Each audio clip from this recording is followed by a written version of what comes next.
Let's define what social emotional learning, or SEL, is. It's a methodology that helps students of all ages to better understand their emotions, to feel these emotions fully, and to show empathy for others.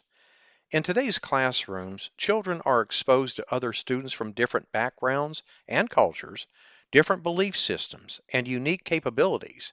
To help children account for the many differences and to put students on an even playing field, SEL is designed to help students understand their own thoughts and emotions, to become more self-aware, socially aware, and more productive outside of school in the years ahead. And we're going to be talking about the particulars of SEL in just a moment.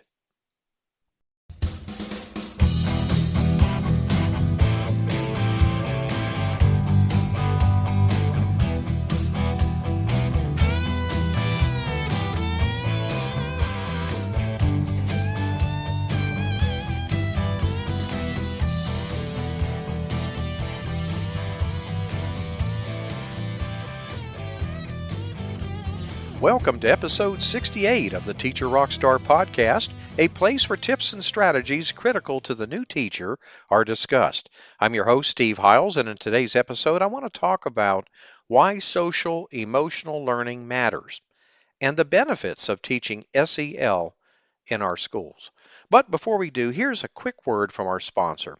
Would you like to supercharge your classroom management skills? Well, if you're a brand new teacher, a student teacher, maybe you're a teacher returning back into the classroom, the Teacher Rockstar Academy course is for you. Gain the confidence, the skills you'll need to crush it on day one and beyond. So invest in yourself and enroll now at teacherrockstaracademy.com. That's teacherrockstaracademy.com. I promise you that this will be a transformational experience. Okay, let's continue. Now, SEL is not a designated subject like mathematics, science, or social studies, but it can be incorporated into the curriculum when the teacher makes lessons more relatable and personal. Students are less inclined to mentally check out. By providing a sense of safety and inclusiveness, SEL can have a positive impact for a lifetime. As far as some different approaches to fostering SEL in the classroom goes, some teachers choose to designate a portion of the school day to SEL, for example, in homeroom, while other teachers may have students write in their journals, and still other teachers interweave SEL within classroom lessons.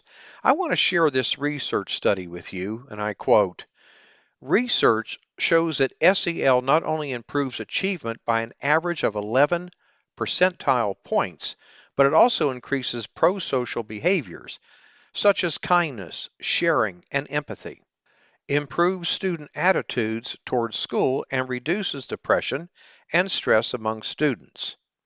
End quote. Let's turn our attention to the 5 keys to successful SEL in the classroom. Number 1, self-awareness.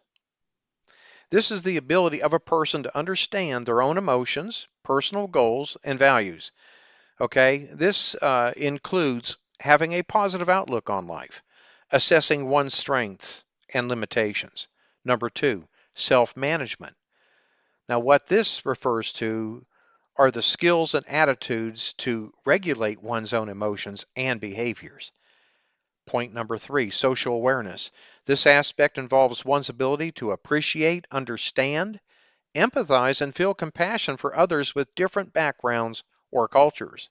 Number 4, relationship skills. Relationship skills help one to establish and maintain healthy relationships in accordance with social norms. And point number 5, responsible decision making. And this refers to how one learns to make constructive choices about personal behavior and social interactions across diverse situations. Personal decision making requires the ability to consider ethical standards and to be able to evaluate various actions and consequences. An effective SEL program should consist of the following 4 elements. Number 1, sequenced, connected and coordinated activities to foster skills development. 2. Active forms of learning to help children learn new skills. 3.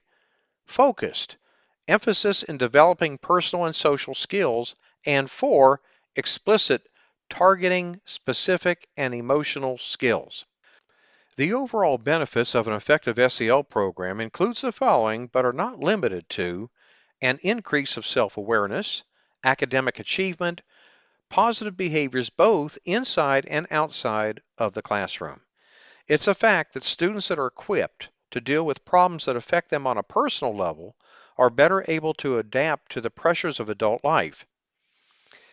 In a 2016 report by the AEI Brookings Working Group on Poverty and Opportunity noted that, and I quote, "Despite their importance to education, employment, and family life, the major educational and social reforms of the K-12 system over the last few decades have not focused sufficiently on the socio-emotional factors that are crucial to learning."